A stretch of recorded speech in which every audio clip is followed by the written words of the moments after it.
ஜனநாயகன் படம் ஜனவரி மாதம் ரிலீஸ், தேதி குறிச்சாச்சு.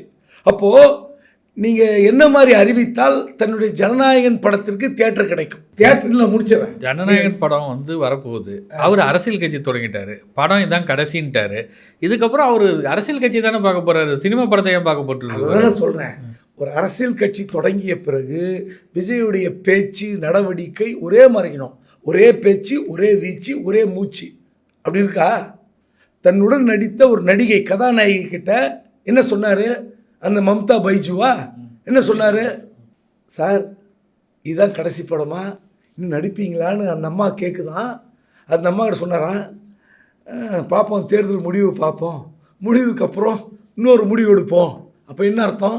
நான் கேட்குறேன், வடநாட்டு நடிகை அந்த அம்மா கிட்ட நீங்கள் உண்மையை சொன்னீங்களா பொய் சொன்னீங்களா?